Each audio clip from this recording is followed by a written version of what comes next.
Hello students, welcome back to this channel. আজকের ভিডিওটিতে চতুর্থ শ্রেণীর আমাদের পরিবেশ বইয়ের প্রথম অধ্যায় পরিবেশের উপাদান জীবজগৎ এর সমস্ত গুরুত্বপূর্ণ প্রশ্ন উত্তরগুলি সম্পর্কে আলোচনা করব। আশা করি ভিডিওটি তোমাদের দরকারে আসবে। চলো ভিডিওটি শুরু করা যাক। একের দাগে সঠিক উত্তরটি নির্বাচন করো। বিদ্যানা নেই কেঁচোর। জলে জন্মায় এমন একটি উদ্ভিদ হলো কচুরিপানা। যেখানে বালি বেশি সেখানে ক্যাকটাস গাছ হয়। অলিভ রিডলে কচ্ছপ দেখা যায় প্রশান্ত মহাসাগরে। একশৃঙ্গ গন্ডার দেখা যায় ভারতে। রয়্যাল বেঙ্গল টাইগার দেখতে পাওয়া যায় সুন্দরবনে। দুয়ের দাগের একটি বাক্যে উত্তর দাও। কেঁচো কি খায়? কেঁচো মাটিতে মিশে থাকা পচা জিনিসপত্র খায়। দুটি পাহাড়ি গাছের নাম লেখো। দুটি পাহাড়ি গাছ হলো ঝাউ পাইন। পোকামাকড়ের সংখ্যা কমে যাচ্ছে কেন? উত্তর, আমরা চাষের জমিতে পোকামাকড় মারার বিষ ব্যবহার করায় পোকামাকড়ের সংখ্যা কমে যাচ্ছে। কুঁড়ো কি? ধানের খোসাকে কুঁড়ো বলে। কোন প্রাণী নিজের দেহের রং পরিবর্তন করতে পারে? উত্তর, গিরগিটি নিজের দেহের রং পরিবর্তন করতে পারে। গিরগিটি রং বদলায় কেন? উত্তর, অন্য প্রাণীদের থেকে বাঁচার জন্য ও শিকার ধরবার জন্য গিরগিটি রং বদলায়। কাঁটা আছে এরকম একটি প্রাণীর নাম লেখো। উত্তর, গায়ে কাঁটা আছে এরকম একটি প্রাণী হলো সজারু। পাখিরা আকাশে অনেকক্ষণ উড়লেও ক্লান্ত হয় না কেন? শরীরের ভিতরে থাকা থলিতে বাতাস ভরে নেয় বলে পাখিরা আকাশে অনেকক্ষণ উড়লেও ক্লান্ত হয় না। ডোডো দেখতে কেমন ছিল? ডোডো পাখি অনেকটা হাঁসের মতো দেখতে ছিল। ডোডো পাখি কোথায় দেখা যেত? ডোডো পাখি সাধারণত মরিশাসে দেখা যেত। গ্রেলিং মাছ কোথায় দেখা যেত? গ্রেলিং মাছ নিউজিল্যান্ডে দেখা যেত। গোলাপি মাথার হাঁস কোথায় দেখা যেত? উত্তর, গোলাপি মাথার হাঁস ভারতে দেখা যেত। শূন্যস্থান পূরণ। স্যাঁতস্যাঁতে জায়গায় জন্মানো গাছ হলো ব্যাঙের ছাতা। জলের নিচে জন্মানো গাছ পদ্ম। পাহাড়ি জায়গায় জন্মানো গাছ পাইন। বালিতে জন্মানো গাছ ফণিমনসা। ফুল ও ফল হয় না এমন গাছ ব্যাঙের ছাতা, শ্যাওলা ইত্যাদি।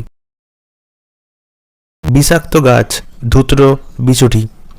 মাকড়সার পায়ের সংখ্যা 8টি। জলে ও ডাঙায় দু জায়গাতেই থাকে কচ্ছপ, ব্যাঙ। জীবাণু দেখতে গেলে অণুবীক্ষণ যন্ত্র লাগবে। চিংড়ি মাছ হলো জলজ বা অমেরুদণ্ডী প্রাণী। সংক্ষিপ্ত উত্তর দাও। শকুন হারিয়ে যাওয়ার কারণ ও বাঁচাবার উপায় লেখো। উত্তর, শকুন হারিয়ে যাওয়ার কারণগুলি হলো: 1. বাসা বাঁধার মতো বড় গাছের অভাব। 2. মরা পশু পাখি ইত্যাদি মাটির নিচে পুঁতে দেওয়ার ফলে খাবারের অভাব। 3. গবাদি পশুর ওপর ডাইক্লোফেনাক এর মতো ওষুধের ব্যবহার, যা মৃত পশুর মাংসের মাধ্যমে শকুনের পেটে যায় ও তাদের ক্ষতি করে। বাঁচানোর উপায়: গাছ কাটা বন্ধ করতে হবে ও নতুন গাছ লাগানো। 2. গবাদি পশুর ওপর ডাইক্লোফেনাক জাতীয় ওষুধের ব্যবহার বন্ধ করা। বাঘের হারিয়ে যাওয়ার কারণ কি ও বাঁচানোর উপায় লেখো। উত্তর, বাঘের হারিয়ে যাওয়ার কারণগুলি হলো: 1. মানুষের জঙ্গল কেটে ফেলা। 2. জঙ্গলে বাঘের খাবার কমে যাওয়া। 3. চোরা শিকারীরা বাঘের শিকার। 4. জঙ্গলে পানীয় জলের অভাব। বাঁচানোর উপায়: 1. জঙ্গল কাটা বন্ধ করা। 2. হরিণ, বুনো শুয়োর এসব মারা বন্ধ করা, যেগুলি বাঘের প্রধান খাবার। 3. চোরা শিকার বন্ধ করা। গ. সংরক্ষণ কাকে বলে? সংরক্ষণের জন্য কী কী ব্যবস্থা নেওয়া হয়? উত্তর, যদি কোনো প্রাণীর বা উদ্ভিদের বিলুপ্ত হয়ে যাওয়ার সম্ভাবনা দেখা দেয় তবে তাদের টিকিয়ে রাখার জন্য যে ব্যবস্থা গ্রহণ করা হয় তাকে সংরক্ষণ বলে। প্রয়োজনীয় ব্যবস্থা: 1. জঙ্গল না কাটা। 2. চোরা শিকার বন্ধ করা। 3. জঙ্গলের প্রাণীদের খাবার ও জলের যাতে অভাব না ঘটে তার ব্যবস্থা করা প্রভৃতির মাধ্যমে সংরক্ষণ করা সম্ভব। ঘ ডোডো পাখি দেখতে কেমন ছিল, সে কীভাবে হারিয়ে গেল? উত্তর, ডোডো হাঁসের মতো দেখতে ছিল। মরিশাসে প্রচুর সংখ্যায় বিদেশি এলো। তাদের সঙ্গে এসেছিল বিড়াল, ইঁদুর, কুকুর এবং বানর। সবাই মিলে ডোডো পাখি মারা শুরু করলো।